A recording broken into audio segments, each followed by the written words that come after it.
Assalamualaikum warahmatullahi wabarakatuh. Halo, selamat pagi Kakak. Ketemu lagi sama saya Wulan dari Prodi Bisnis Digital. Dan siang hari ini kita nanti akan membahas mengenai biaya modal di mata kuliah manajemen keuangan. Nah, sebelumnya saya mau nanya dulu nih, pada sehat semua kan? Ada yang sakit? Semoga lekas sembuh ya. Oke, buat yang sehat juga tetap jaga kondisinya karena sebentar lagi kita akan ujian. Oke, Kak, kita langsung aja menuju ke pembahasan biaya modal. Biaya modal atau modal of capital. Nanti kita akan mengulik lebih dalam kenapa ada biaya modal dan berapa. Oke. Sebelumnya, saya akan memastikan teman-teman ini paham betul fungsi manajemen keuangan. Apa sih fungsinya? Seperti yang sudah pernah kita bahas di beberapa kali pertemuan belakang, fungsi dari manajemen keuangan atau area kerja dari manajer keuangan adalah bagaimana caranya memenuhi kebutuhan dana. Kemudian saat dana itu datang, bagaimana cara menggunakan dana yang sudah tersedia di dalam perusahaan. Untuk apa saja? Jadi, si manajemen keuangan ini atau manajer keuangan ini pertama bikin rencana dulu, rencana kegiatan. Rencana kegiatannya otomatis kan akan ada nilai biayanya di situ. Kemudian bikin anggaran. Kemudian setelah bikin anggaran, maka mereka berusaha sekuat tenaga untuk mencari dari mana dananya. Mereka mencari dulu dari mana dananya disesuaikan dengan anggaran. Kebutuhan anggaran di tahun ini adalah untuk ini, banyak sekali rinciannya. Kemudian mereka mencari dana, baik dari investor, atau dari owner, mungkin dari internal atau dari eksternal, pinjam ke bank atau lain-lain. Kemudian saat dananya sudah datang, maka disesuaikan apakah sesuai dengan rencana anggaran, uangnya terpaut jauhkah? Kalau jauh, itu lebih kecil atau lebih besar? Kalau lebih kecil, otomatis dari rencana anggaran tadi itu harus ada yang dicoret-coret. Oh, ini nggak bisa dilaksanakan tahun ini karena apa? Duitnya kurang. Oh, ini nggak bisa. Oh, ini urgent banget nih. Oke, dilingkarin aja dulu. Ini berarti diprioritaskan harus terlaksana di tahun ini. Dan seterusnya. Seperti itu. Karena nantinya area untuk nanti dananya mau dipakai untuk apa itu ya itu keputusannya nanti ada di manajer keuangan. Otomatis ya dia harus berkoordinasi dengan banyak pihak ya, dengan bagian SDM, kemudian dengan bagian operasional, dengan bagian pemasaran dan lain-lain. Karena biasanya semua yang dicoretin itu nanti jerit-jerit. Karena semua butuh uang untuk mengembangkan perusahaan, untuk membuat produk, untuk promosi, untuk perbaikan SDM dan lain-lain. Tapi seperti yang sudah kita tahu bahwa namanya juga biaya ya, nanti belum tentu kita punya uang sebanyak itu untuk cover semua biaya. Jadi nanti harus ada kompromi, harus ada lagi prioritas mana yang harus didulukan, mana yang bisa dipending. Oke, syukur-syukur kalau nanti ternyata dananya itu ya tidak terlalu jauh dengan rencana anggaran. Kalau tidak terlalu jauh, insya Allah nanti yang sudah dianggarkan itu nanti bisa direalisasikan. Seperti itu ya teman-teman, ada bayangan ya? Nah, sekarang kita masuk ke modal. Modal yang dibutuhkan itu adalah modal untuk membiayai operasional perusahaan. Modal itu terdiri dari eksternal dan internal. Nih, internalnya itu dari modal sendiri. Contoh dari laba ditahan, yang seharusnya laba ini dikeluarkan tahun ini tapi ditahan. Bisa juga dari tambahan modal owner atau saham preferen atau saham biasa. Kita jual saham-sahamnya. Atau ini ada the extra, kita pinjam ke bank, kita pinjam ke pegadaian atau utang usaha ke pihak lain dan lain-lain. Ini semua nantinya tergantung perusahaan. Mau pilih ngambil dari modal internal atau mau eksplor ke modal asing. Ada plus minusnya. Modal sendiri biasanya jatuh temponya kalau pakai laba ditahan atau tambah modal owner ini akan lebih toleransi. Sedangkan kalau eksternal ini kalau ke bank dan ke pihak-pihak lain biasanya nanti ada jatuh tempo. Jadi dipastikan ada uang yang bisa digunakan untuk membayar mau laku atau tidak laku produknya, kemudian tetap harus ada uang untuk mengembalikan modal ke eksternal. Seperti itu ya. Oke, kita lanjut dulu. Konsep biaya modal adalah biaya yang secara real harus ditanggung oleh perusahaan untuk memperoleh dana, baik yang berasal dari hutang, saham preference, saham biasa, ataupun laba yang ditahan untuk mendanai suatu investasi atau operasional perusahaan. Penentuan besarnya biaya modal dimaksudkan untuk mengetahui berapa besarnya biaya real yang harus dikeluarkan oleh perusahaan untuk memperoleh dana yang diperlukan. Jadi, meskipun kita itu dari internal atau laba ditahan, itu tetap kita keluar biaya modal. Kita mau jual saham juga ada biaya modal untuk menjual saham. Kita mau pinjam ke bank, ada biaya modal untuk pinjam ke bank. Nanti ada syarat-syarat atau kondisi tertentu yang berpengaruh. Oke, kita lanjut dulu. Dari sisi investor, tinggi atau rendahnya required rate of return merupakan tingkat keuntungan. Sedangkan bagi perusahaan yang menggunakan dana, itu merupakan biaya modal yang harus dikeluarkan untuk mendapatkan modal sendiri. Nah, biaya modal dapat dihitung berdasarkan biaya masing-masing sumber dana. Maka itu disebut dengan biaya modal individual. Tapi kalau perusahaan menggunakan beberapa sumber modal, maka biaya modal yang dihitung adalah biaya modal rata-rata atau weighted average cost of capital atau WACC atau bahasa Inggrisnya adalah WACC dari seluruh modal yang digunakan. Jadi ini ya, kalau mau pakai modal dari individual, itu kalau modalnya satu. Tapi kalau sudah ada modal lebih dari satu, contoh dari saham iya, dari pinjam ke bank iya, nah ini nantinya biaya modalnya yang digunakan adalah biaya modal rata-rata. Dijumlahkan dulu. Tuh ya. Nah, lanjut dulu, konsep biaya modal erat kaitannya dengan konsep mengenai tingkat keuntungan yang disyaratkan atau required of return. Oke, sekarang kita akan lihat diagram ini sebetulnya di dalam materi pelajaran kita hari ini kuncinya. Ini summary dari pelajaran kita hari ini. Biaya modal terdiri dari dua, biaya modal individu atau biaya modal rata-rata atau WAC. Kalau kita mengeluarkan biaya modal individu, ada tiga cara menghitungnya. Kalau biaya hutang, ada perhitungan sendiri. Biaya saham preference juga ada perhitungan sendiri. Dan biaya ekuitas biasa juga ada perhitungan sendiri. Nah, biaya ekuitas saham biasa juga terbagi menjadi dua.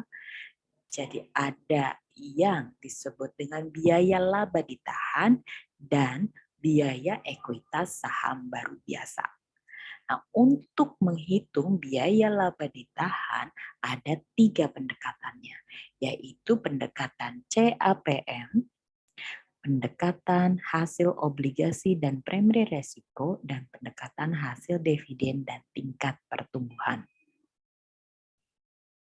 Ya, jadi kita nanti akan fokus ke sini dulu. Biaya modal, kemudian kita menghitung biaya hutang, biaya saham preferred, kemudian biaya ekuitas. Nanti biaya ekuitas ini dibagi menjadi 2, kita akan fokus ke biaya laba ditahan, nanti akan ada menggunakan pendekatan CAPM, pendekatan obligasi dan premi resiko, pendekatan hasil dividen dan tingkat pertumbuhan. Baru nanti kita akan bahas mengenai biaya ekuitas saham baru biasa. Dan terakhir, nanti kita akan bahas biaya modal rata-rata atau WACC. Oke, langsung dulu biaya modal individual atau hutang jangka panjang. Hutang jangka panjang terdiri dari hutang bank, obligasi, dan hutang hipotek. Biaya modal individual juga ini bisa ya untuk hutang jangka pendek. Tapi kita sekarang akan membahas dulu yang hutangnya jangka panjang. Nah, biaya modal dari penggunaan hutang jangka panjang dihitung dengan biaya hutang sesudah pajak sama dengan biaya hutang sebelum pajak dikalikan 1 dikurangi tingkat pajak. Nah, biaya hutang atau cost of debt itu kita inisialkan menjadi KD.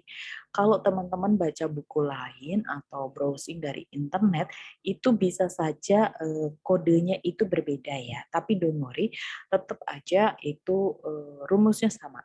Rumusnya hampir sama. Pokoknya pengertiannya. Cuman inisialnya bisa KD, KS, atau apa. Itu beda-beda gitu. Monggo terserah pakai yang mana. Kalau saya pakainya yang cost of debt itu sama dengan KD. Tingkat pengembalian untuk kreditor. Ini komponen biaya hutangnya adalah biaya setelah pajak dari hutang baru.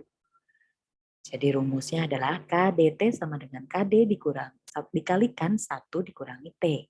KDT-nya itu adalah biaya modal setelah pajak yang berasal dari hutang. KD itu adalah biaya modal yang berasal dari hutang. Kalau T adalah tarif pajak marginal perusahaan. Contoh, PT Agung Jaya memiliki hutang baru sebesar 18%. Sedangkan tarif pajak marginal perusahaan adalah 25%. Berapa biaya modal setelah pajak yang berasal dari hutang baru? Berarti ini pertanyaannya yang mana? Berapa biaya modal setelah pajak yang berasal dari hutang baru? Biaya modal setelah pajak yang berasal dari hutang sama dengan KDT sama dengan KD dikalikan 1 dikurangi T. KD-nya mana? KD itu biaya modal yang berasal dari hutang. Hutang barunya 18%. Oke, 18% kita taruh di sini. Kemudian dikalikan 1 dikurangi pajak. Tarif pajak marginal perusahaannya 25%. Tarif pajak marginal perusahaan kurangi T 0,25. Oke. Kemudian 18% dikalikan 75% atau 0,18 dikalikan 0,75 sama dengan ketemulah 13,5%.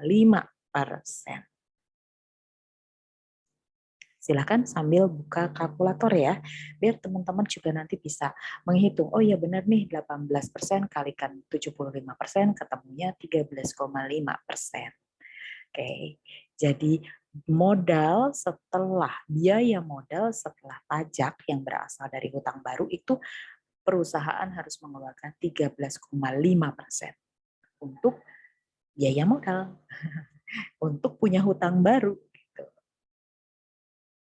Oke, karena ya ada pajak, ada lain-lain, ada bunga dan lain-lain. Itu yang berpengaruh ya. Oke, kemudian kita lanjut ke B. Kita lanjut ke, ini kan tadi udah ya, biaya hutang itu rumusnya sudah ketemu. KDT sama dengan KD dikalikan 1 kurangi T. Ya. Nah, kemudian untuk biaya saham preference. Kalau kita jual saham preference, ada modal atau ada biaya modal yang harus kita keluarkan. Biaya saham preference itu apa sih? Tingkat pengembalian yang diperlukan investor atas saham preference perusahaan. Rumusnya KPS sama dengan DPS dibagi PN dikalikan 100%. Seperti yang sudah saya sampaikan bahwa ini kodenya di sini itu bisa berbeda-beda. Jadi teman-teman itu jangan menghafalkan rumusnya tapi memahamkan logika rumus yang akan dipakai. Nah, kalau sekarang kita mau mengeluarkan biaya saham, rumusnya itu adalah biaya modal saham preferen atau KPS sama dengan DPS atau dividen saham preference dibagi PN. Nah, itu harga yang diterima perusahaan setelah dikurangi flotasi PN itu. Dikalikan 100%. Nah, contohnya saham preferen PT Filia memberikan dividen per lembarnya sebesar 250 dan dijual dengan harga 2.500 per lembar saham di pasar. Jika perusahaan menerbitkan saham preference baru, maka perusahaan mengeluarkan biaya flotasi sebesar 220 per lembar saham. Berapa biaya modal saham preferen dari perusahaan tersebut? Biaya modal preferensinya sama dengan DPS dibagi PN dikalikan 100%. Itu rumusnya. DPS itu adalah dividen. Tapi untuk tahu PN kita harus menghitung dulu karena di atas itu kita di soal itu belum ketemu PN-nya, maka harus dihitung dulu. Cara menghitung PN itu harga yang diterima perusahaan setelah dikurangi flotasi. PN itu adalah seperti itu. Maka harga yang sahamnya berapa di pasaran? 2.500. Dikurangi biaya flotasinya berapa? 220. Maka akan ketemu 2.500 dikurangi 220 sama dengan 2.230. Nah, PN-nya sudah ketemu. Kalau PN-nya sudah ketemu, maka dividen dibagi PN. Dividennya berapa? Dividennya 250 dibagi PN tadi, biaya atau harga yang diterima perusahaan setelah dikurangi flotasi, yaitu 250 dibagi 2.230 dikalikan 100%. Maka nanti akan ketemu sebesar 11,21%. Silakan dikeluarkan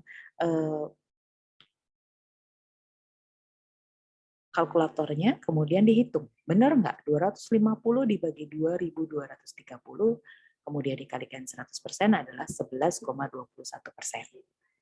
Nah, kalau sudah betul berarti biaya modal saham PT Villa adalah 11,2%.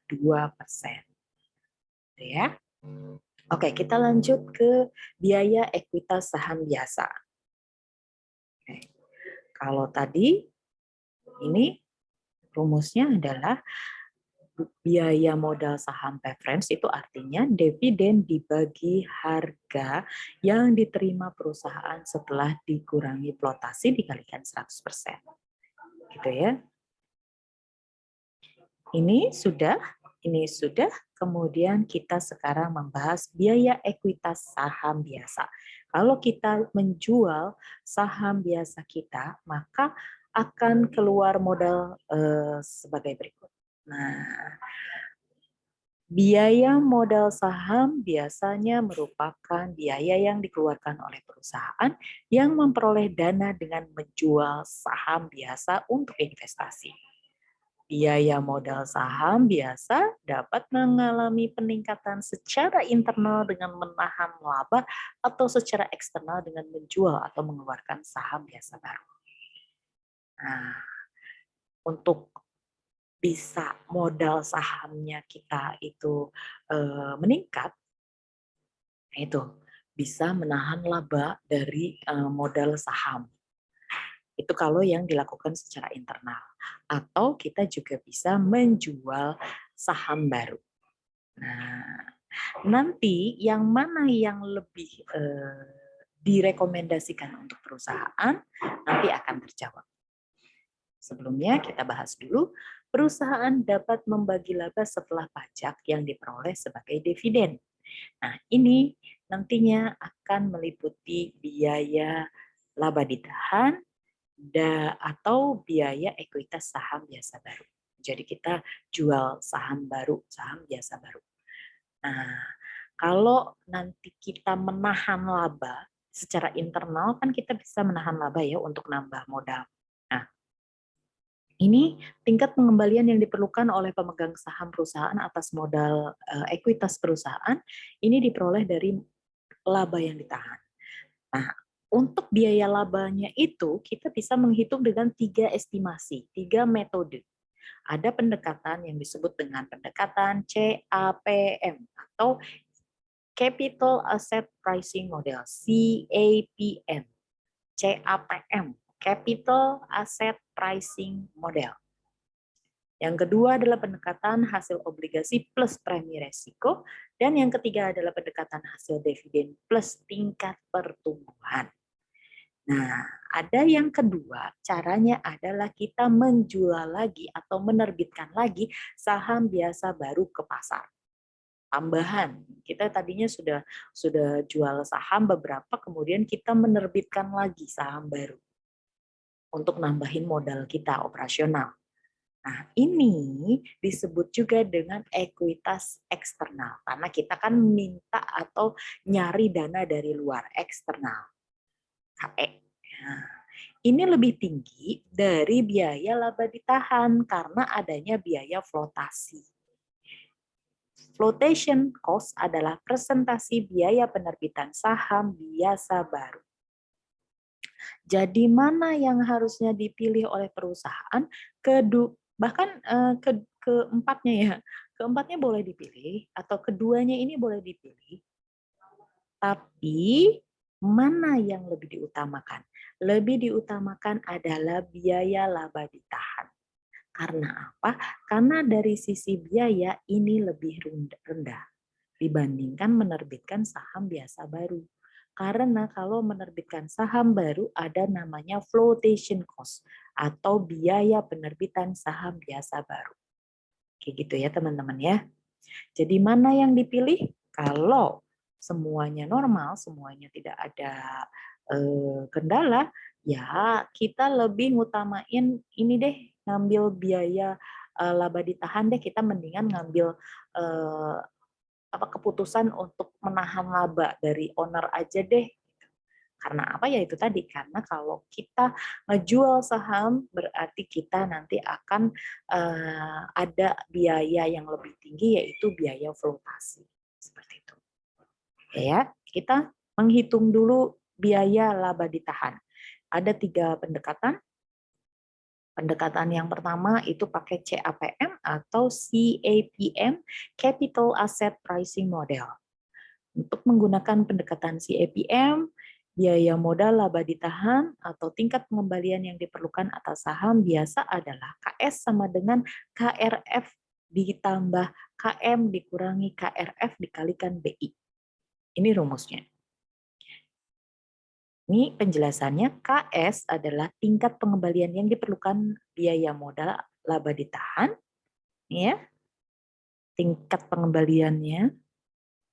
Kemudian KRF ini adalah suku bunga bebas resiko, ditambahkan dengan KM atau tingkat pengembalian pasar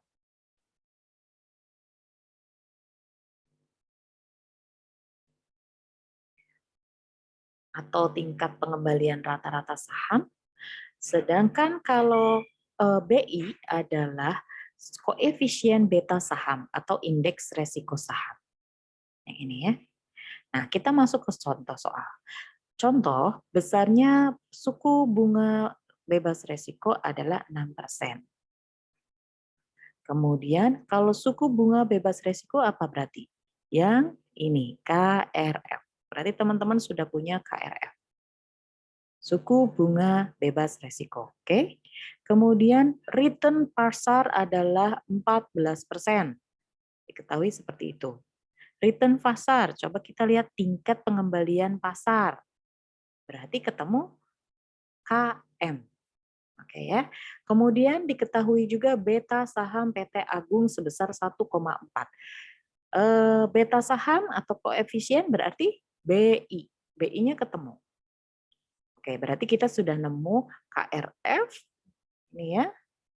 KRF itu ini, suku bunga bebas resiko.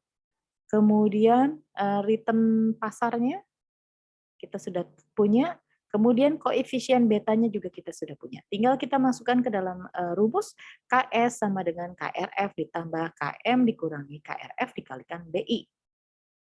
KRF-nya tadi bebas resikonya 6% ditambah return pasarnya 14 dikurangin bebas resikonya berapa? 6% dikalikan betanya berapa tadi? Koefisiennya 1,4. Jadinya 6% ditambah 11,20% sama dengan 17,20%.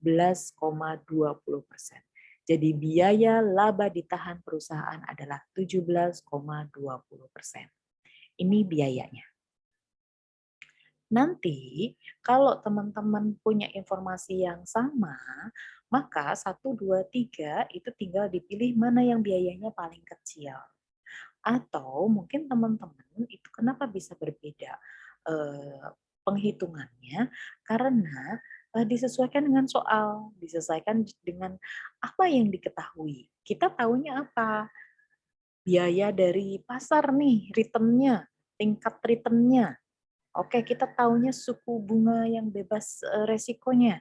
Kalau kita tahu yang itu, ya berarti kita pakai rumusnya yang KS sama dengan KRF ditambah KM dikurangi KRF dikalikan BI.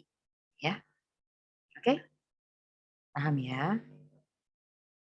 Kemudian kita juga masih membahas biaya laba ditahan yang metode kedua. Metode kedua adalah hasil obligasi ditambah dengan premi resiko. Nah, kalau pendekatan yang ini, maka digunakan untuk mengestimasi biaya ekuitas saham biasa dengan menambahkan premi resiko sebesar 3-5 poin persentase terhadap suku bunga hutang jangka panjang atau obligasi. Nah, KS adalah hasil obligasi ditambah premi resiko. Contohnya, perusahaan Afilia memiliki obligasi yang memberikan hasil 8%. Berapa biaya estimasi biaya ekuitasnya? Jawabnya adalah KS sama dengan hasil obligasi ditambah premi resiko. Hasil obligasinya berapa? 8%.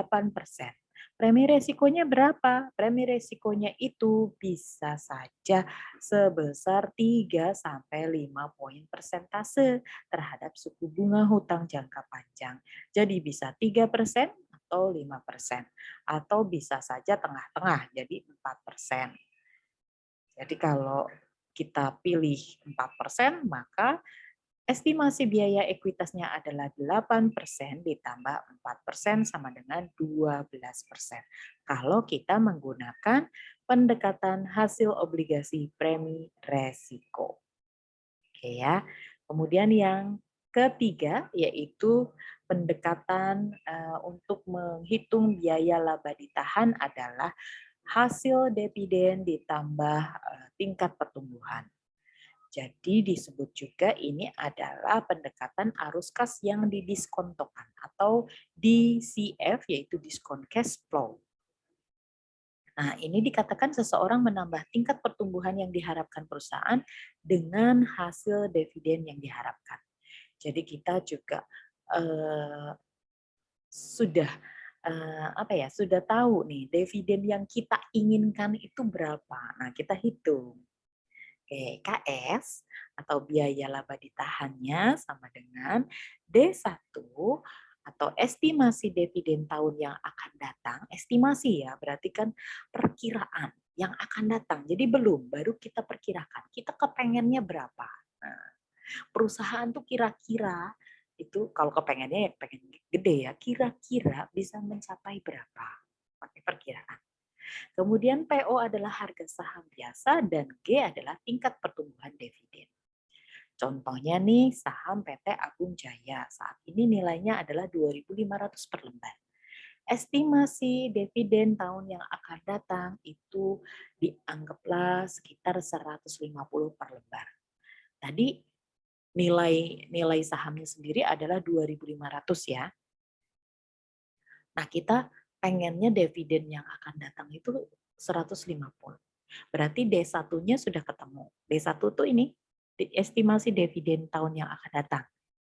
Estimasi dividen tahun yang akan datang sebesar 150 per lembar. Nah, dividen diperkirakan akan tumbuh sebesar 5%. Berarti tingkat pertumbuhan dividennya 5%, udah ketahuan. Harga saham juga udah ketahuan. Oke, tinggal dimasukin ke dalam rumus. KS sama dengan D1 dibagi PO ditambah G. 150, ini estimasi dividen D1, 150 dibagi nilai saham. Nilainya saat ini. Harga saham biasa saat ini. Itu 2.500. Ditambah tingkat pertumbuhan. Tingkat pertumbuhannya di sini dividen diperkirakan tumbuh sekitar 5%. Berarti tingkat pertumbuhan dividen. Berarti itu G. Ditambahkan G. G-nya 5% atau 0,05. Nah, dihitung. Silahkan nantinya akan ketemu 11%. Silakan pakai kalkulator ya, teman-teman, biar kalian paham banget, yakin. Oh, dari mana tuh 11%? Ternyata dari 150 dibagi 2.500 ditambah 0,05.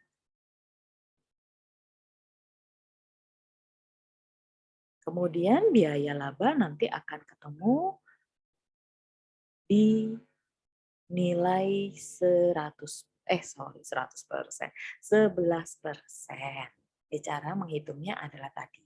Dividen dibagi harga saham saat ini ditambahkan G, tingkat pertumbuhan dividen. Oke, lanjut dulu.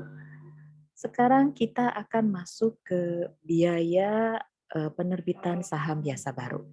Teman-teman tadi sudah ya?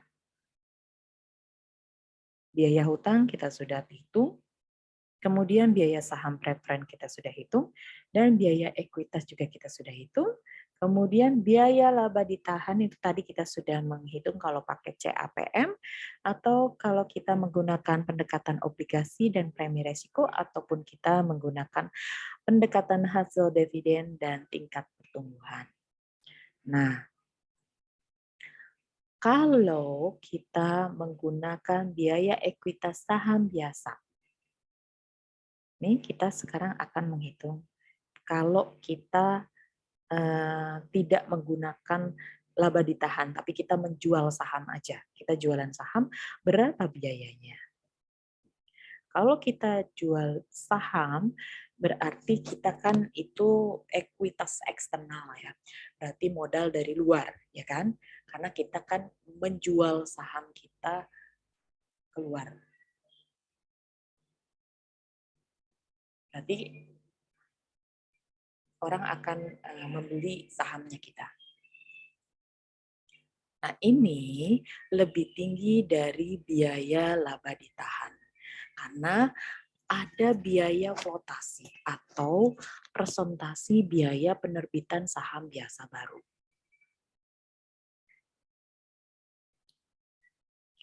Kalau kita menerbitkan saham biasa baru, rumusnya adalah KE sama dengan D1 dibagi PO dikalikan 1 dikurangi F ditambah G.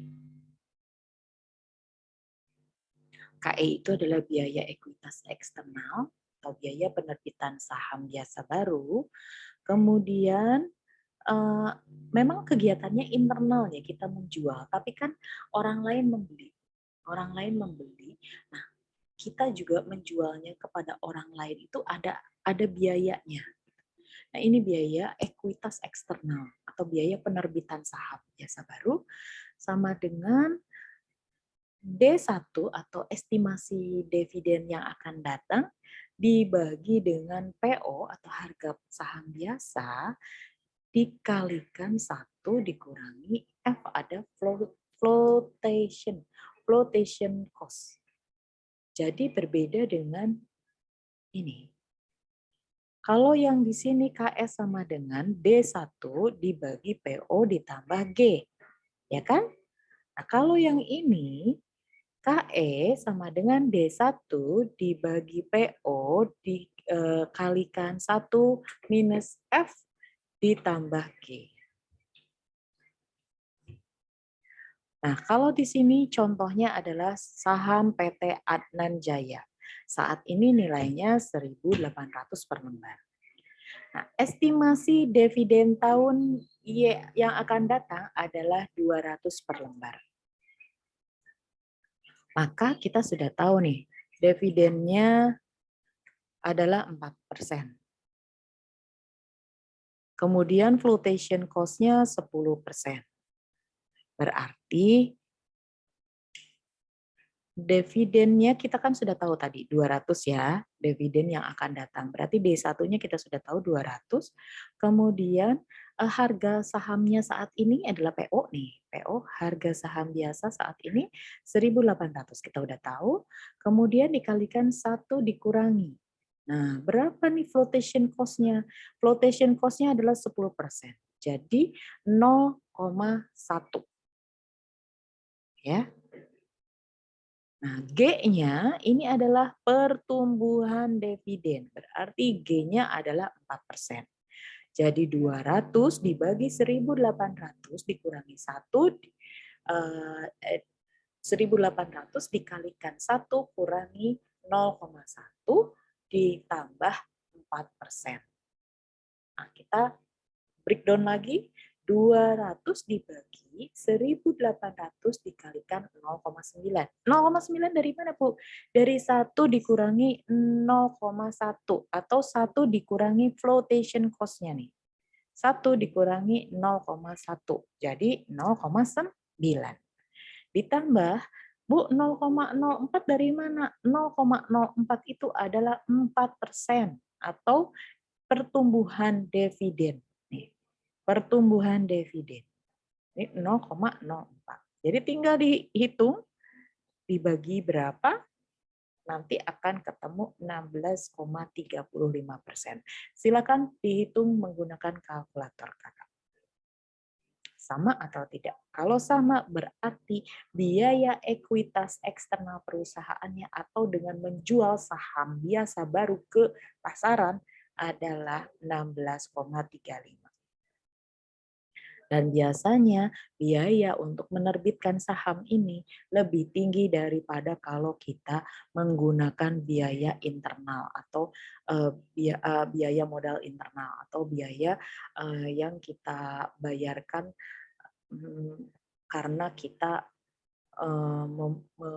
memutuskan satu keputusan untuk menahan laba seperti itu. Karena ini ada biaya flotasi. Oke ya? Lanjut dulu. Kita akan masuk ke pembahasan mengenai modal rata-rata. Kalau yang tadi kita bahas adalah modal individual.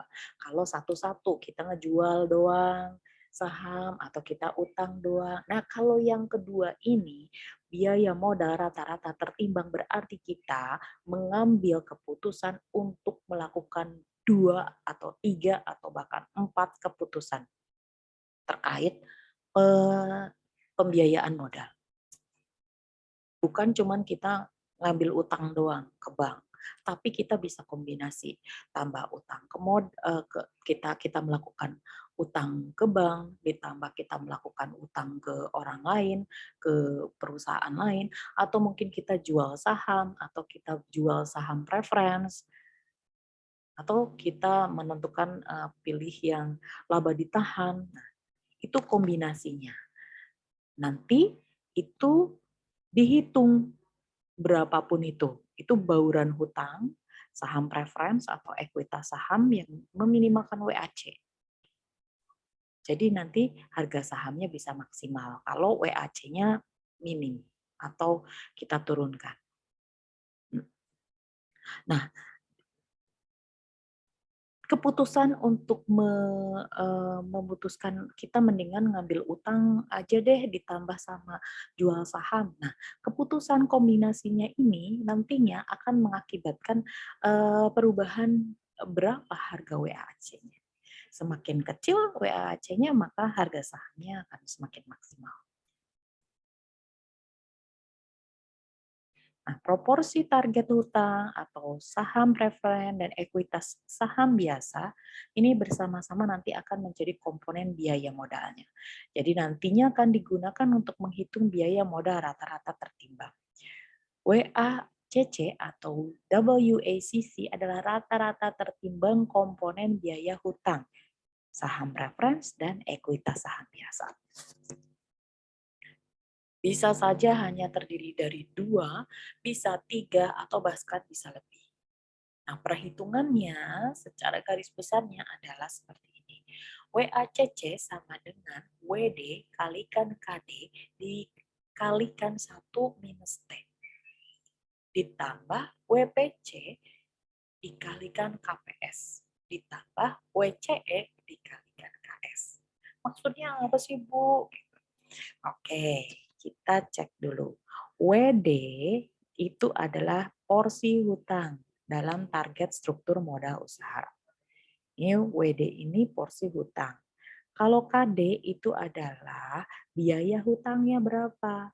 Jadi porsi hutangnya, persentasenya dikalikan jumlah utangnya dikalikan 1 minus T atau tingkat pajak perusahaan, tarif pajak perusahaan atau tingkat pajak perusahaan.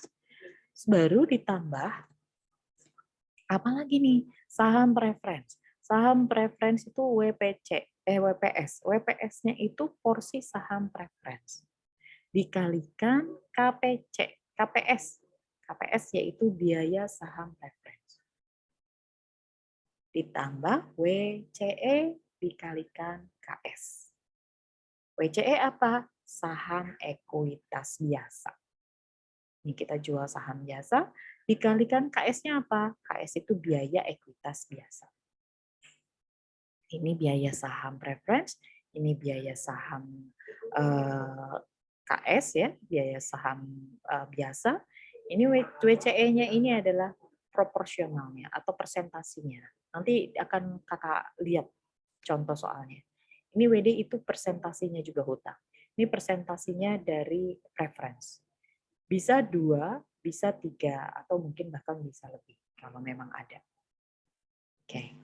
Nah, ini contoh soalnya kita dapat target struktur modal PT Agung Jaya adalah sebagai berikut. Utang jangka panjangnya contoh 350 juta. Saham preferensinya adalah 260 juta. Ekuitas saham biasanya adalah 115 juta. PT Agung Jaya memutuskan untuk menambah modal dari 3. Dari hutang jangka panjang, dari menjual saham preference, dan juga menjual saham biasa. Dari ketiga ini, maka dijumlahkan dulu totalnya berapa utangnya.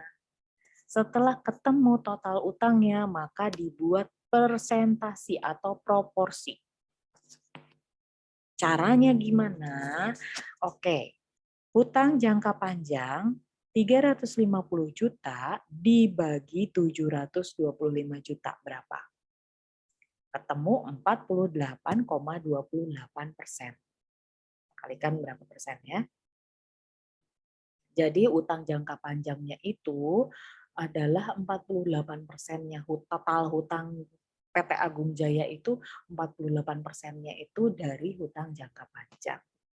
Kayak gitu ya, ngitungnya adalah 350 dibagi 725. Kemudian saham preference 260 dibagi 725 juta ketemu 35,86%. Kemudian ekuitas saham biasa itu Sama, cara menghitungnya 115 juta dibagi 725 juta, totalnya berapa? Dibagi ya, kemudian dikalikan 100%, maka akan ketemu 15,86. Untuk ngeceknya ditambahin aja semuanya. 100% enggak? Bu, kalau cuma 2, oke, kalau cuma 2 berarti kan ini, contoh 350 ditambah 260, berapa? Nanti 306, 300, nanti tinggal kakak ini, hitung. 350 dibagi 610. Jadi berapa? Berapa persennya? Otomatis bukan 48%. Kalau cuma 2, ya. Kalau cuma 2 itu nanti pembaginya di sininya jadi bisa lebih dari 48%. Seperti itu ya. Karena kan yang bawah lebih kecil. Oke? Nanti kita akan coba. Nah, biaya hutang sebelum pajak diketahui 17%. Biaya saham preference 10,85%. Biaya ekuitas saham biasa adalah 18,75%. Dan tarif perusahaan adalah 40%. Ini udah tinggal dimasukin semua. WACC sama dengan WD dikalikan KD. WD-nya tadi itu berapa? WD bobot porsi hutang. Oke, hutang porsinya berapa? 48,28%. Ditulis di sini. Kemudian KD. KD itu apa? KD itu biaya hutang. Biaya hutangnya berapa? Biaya hutang sebelum pajak adalah 17%. Nah, dikalikan 17%. Dikalikan lagi 1 dikurangi T atau tarif pajak perusahaan. Jadi 1 dikurangi, tadi berapa tarif pajaknya? 40%, 0,4. Ya udah tinggal dijumlahin. Ketemu 0,0492. Silahkan ya, sambil juga dibuka kalkulatornya. Ya, teman-teman juga bisa sambil berhitung. Nah, kemudian WPS-nya, preference-nya itu 35,86% dikalikan, ini yang preference yang mana? Nih, 10,85. Oke, tarik ke sini. Udah ya, tinggal dikalikan. Kemudian yang terakhir ini biaya saham biasa. Biaya saham biasa tadi berapa persentasinya? 15,86% dikalikan biaya saham biasa 18,75%. Maka akan ketemu 0,0297. Ditambahin semua, nanti akan ketemu 11,78%. Maka disimpulkan WACC perusahaannya adalah rata-rata biayanya adalah 11,78%. Seperti itu ya. Ingat, kalau cuma satu, perusahaan kita cuma ambilnya modalnya satu. Modal dari pihak eksternal, kita minjem modal dari luar ya, dari luar. Berarti kita ya cuma satu. Kalau satu itu berarti kan kita pilihnya aja pakai biaya individual, modal individual. Untuk menghitungnya itu tadi bisa kita modal individualnya tadi kita apa? Dari laba atau kita dari laba ditahan atau dari jual jual saham, dari hutang.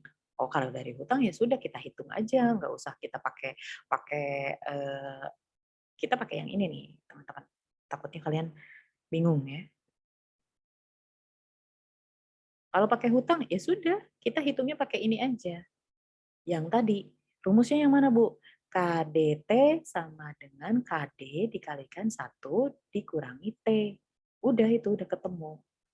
Bu, kalau saya enggak pakai hutang, tapi saya mau laba ditahan aja. Berarti kalau laba ditahan Kakak pilihnya pakainya yang ini. Ini kan Kakak pakai laba ditahan ya. Cuman satu, modalnya dari situ doang. Nah, kalau dari situ doang berarti Kakak artinya sudah pilih jalur yang ini. Ngambilnya dari modal kita laba ditahan nih. Jadi kita nggak ngebagiin semua di tahun ini. Oke, Berarti artinya itu Kakak ambil biaya modal individual, tapi di sini biaya ekuitas saham biasa. Karena kita tidak bagiin, ditahan. Nah, labanya ditahan berarti nih ada 3 pilihan untuk menghitungnya. Terserah kita mau pakai pendekatan yang mana untuk ngitung biayanya. Pakai CAPM boleh, pakai hasil obligasi plus premi resiko bisa, pakai hasil dividen dan tingkat pertumbuhan juga bisa. Tergantung kita taunya apa. Kita kalau cuma tahu rate-nya obligasinya aja, berarti kita nanti harusnya pakai yang ini. Atau kita taunya dividen gitu. Oke, berarti kita pakai yang ini. Gitu ya. Bu, kapan kita bisa pakai CAPM? Bisa kalau kita juga informasi yang kita punya lebih lengkap. Kalau kita punya suku bunga bebas resikonya berapa, kemudian return-nya berapa di pasaran, kemudian ada koefisien indeks resikonya kita juga sudah tahu, ya berarti kita bisa pakai pendekatan CAPM. Gitu ya. Tapi kalau kita cuma punya informasinya tentang hasil obligasi doang, ya berarti kita pakainya pendekatan yang ini aja. Gitu. Yang caranya pakai yang estimasi. Oke? Oke ya. Sekarang berarti kita tadi sudah membahas WACC atau biaya average. Kemudian kita juga sudah membahas biaya kalau modalnya individu ya. Oke. Nah, ini adalah faktor-faktor yang mempengaruhi biaya modal. Ini ada faktor yang dapat kita kendalikan, ada juga faktor yang tidak dapat kita kendalikan. Yang dapat kita kendalikan berarti contoh struktur kebijakan modal. Tadi kita mau pilih nyari modalnya itu dari mana? Apakah hanya dari hutang jangka panjang? Kalau hanya dari hutang jangka panjang berarti itu kita pakainya weight individual. Kalau kita milih 2 atau milih 3, berarti kita pakainya WACC. Kita nanti ngitungnya biaya average atau rata-rata. Terserah, kita mau pakai hutang jangka panjang ditambah ekuitas saham biasa, atau kita hanya pilih saham preference sama saham biasa. Ini nanti keputusan apapun yang kita ambil di situ nantinya akan mempengaruhi modal optimal. Karena nanti akan mempengaruhi WACC. Kalau WACC-nya turun, biayanya turun, maka harga sahamnya akan naik. Seperti itu. Kalau terpaksanya memang harus pinjam dari semua tempat itu, dari semua lininya, tiga-tiganya kita pakai, ya nggak apa-apa. Tapi ya itu, biaya WACC-nya nanti akan jadi tinggi. Seperti itu ya. Oke. Nah, apa Bu yang tidak bisa dikendalikan? Yang tidak bisa kita kendalikan itu berarti di luar perusahaan kita. Contoh suku bunga. Suku bunga kan tergantung pasar sama pemerintah juga. Tarif pajak kan juga tergantung pemerintah. Ya kan? Itu tidak bisa kita kontrol. Itu sesuatu yang memang ada di pasar gitu. Kita yang ngikutin pasar, bukan pasar yang ngikutin kita. Tapi kalau kebijakan struktur modal yang kita pilih, itu terserah kita. Mau cuma satu aja, mau dua, mau tiga, itu terserah kita. Oke, paham ya? Oke, semoga paham. Oke, kemudian sedikit membahas mengenai kebijakan dividen. Ini laba ditahan merupakan laba yang belum dibayarkan sebagai dividen. Semakin tinggi rasio pembayaran dividen, maka semakin rendah jumlah laba ditahan. Kemudian ada kebijakan investasi. Jika ada investasi baru, maka biaya modal akan berubah sesuai risiko bisnis baru tersebut. Ini soal, ini yang mudah-mudah dulu, sampai nanti meningkat, silahkan kakak hitung. Ini sebetulnya dikasih jawabannya. Jadi kakak untuk lebih memahami saja ya. Suatu perusahaan membeli bahan baku secara kredit. Bunganya 5%, pajaknya 30%. Jadi ini utang kepada orang lain ya, karena kita secara kredit. Nah, biaya hutang setelah pajaknya berapa? Ini berarti pakai rumus KDT sama dengan KD dikalikan 1 minus T. KDT sama dengan tingkat bunganya berapa? 5%. Dikalikan 1 dikurangi tingkat pajak 30%. Jadi sama dengan 0,05 dikalikan 0,7. Karena 1 dikurangi 30% sama dengan 70%. 70% itu sama dengan 0,7. Ya, bisa dipahami ya dari mananya. Kemudian KDT-nya sama dengan 0,05. Ini ke sini kan 0,05. Nah, dikalikan 0,7. Maka akan ketemu 0,035. Atau 35%. Tinggi ya biayanya ya.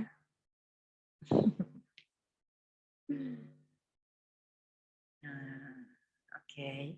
Kemudian pilihan kedua. Pilihan kedua. Soal yang kedua.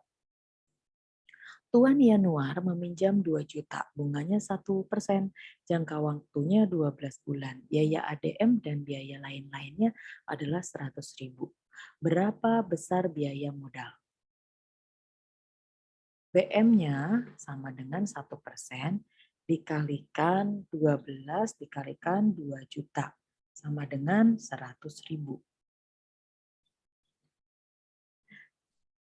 Maka kita akan ketemu harganya, harga biayanya ya, 240 ditambah 100.000 sama dengan 340. Maka BM-nya adalah 340 dibagi 2 juta dibagi 12. Ketemulah berapa per bulan? 0,01416 sama dengan 1,4% per bulan modalnya. Kalau 6 bulan berarti berapa? Kalikan 6. Kalau 12 ya kalikan 12. Seperti itu ya teman-teman ya. Oke, kita lanjut dulu. Perusahaan ABC menghargai sahamnya 300 per lembar pada bulan Januari 2020. Harga tersebut didasarkan pada dividen yang diharapkan di akhir tahun 3. Jadi 3 rupiah per lembar. Kecil banget, Bu. Ya nggak apa-apa, biar gampang dihitungnya. Dan tingkat dividen tahun yang diharapkan 90%. Kemudian pada bulan Januari 2021 ada indikasi perekonomian menurun. Jadi investor merevisi estimasi pertumbuhan dividen menjadi 15%. Berapa harga saham perusahaan ABC pada tahun 2021? Diasumsikan model penilaian pertumbuhan dividen konstan dengan model yang layak untuk cara penilaian pasar bagi perusahaan, kemudian perusahaan tidak mengubah resiko aktifanya dan leverage finansialnya, dan dividen yang diharapkan akhir tahun 2021 itu adalah 3,45 per lembar. Jadi gimana cara ngitungnya? Seperti ini. KE sama dengan D1 dibagi PO dikalikan G. KE sama dengan tadi dividen yang diinginkan. Diharapkan akhir tahun di 2020 ya.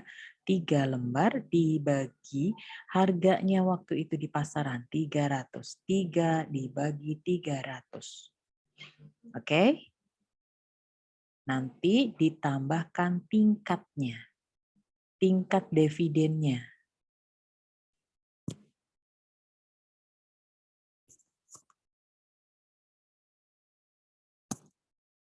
Oke, sama dengan ketemu 21%.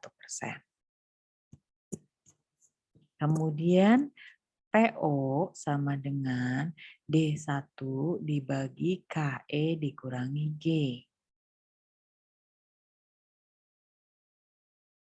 Oke, kemudian kita akan hitung.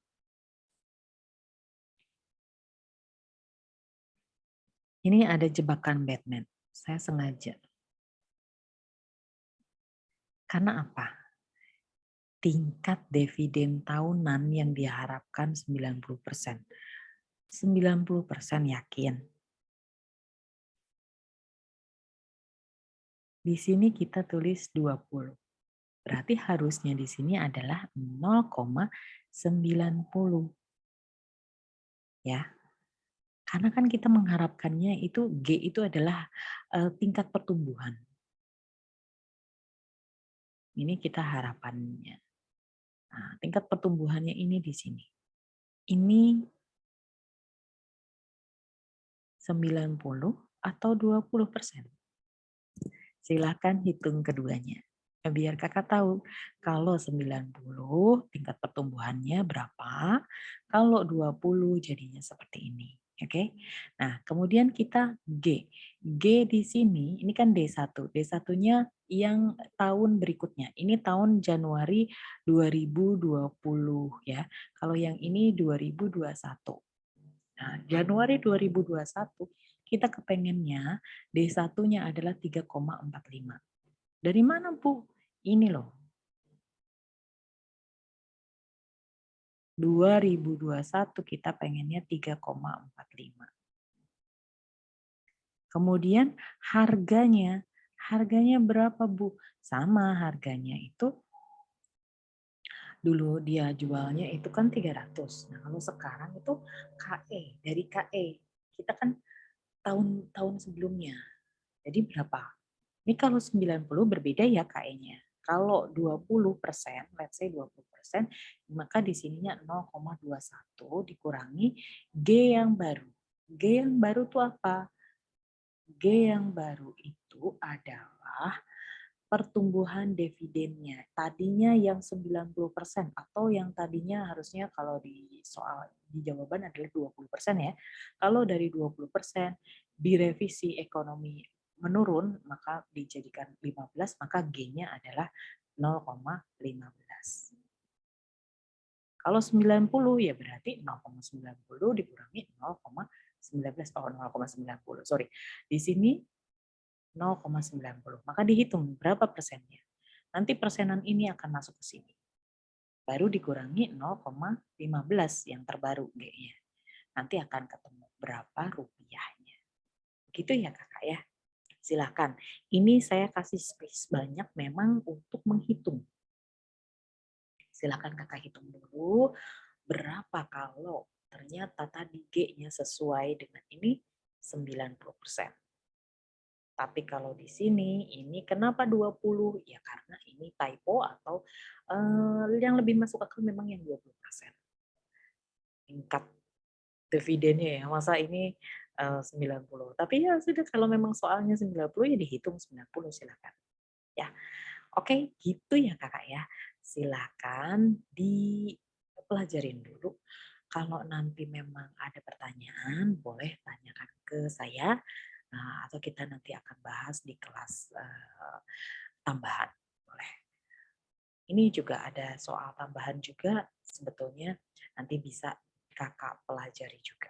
Oke, saya tutup dulu. Terima kasih untuk perhatiannya. Saya minta maaf kalau ada penjelasan yang kurang atau penjelasan yang kok gitu ya, boleh. Nanti kalau teman-teman atau kakak menemukan cara yang lebih gampang untuk menghitung, silakan bisa disampaikan kepada saya. Kita akan bahas di dalam grup. Kemudian nanti kita akan sepakati bersama mendingan pakai pilihan rumus yang ini Bu, gitu. Lebih simpel gitu. Kan toh akhirnya sama, kita bisa mengetahui berapa biaya, berapa presentasi biaya yang perlu kita keluarkan untuk mendatangkan satu pilihan keputusan modal gitu ya. Semakin kecil biayanya maka semakin baik untuk perusahaan. Oke, terima kasih atas perhatiannya. Ibu tutup dulu. Wassalamualaikum warahmatullahi wabarakatuh.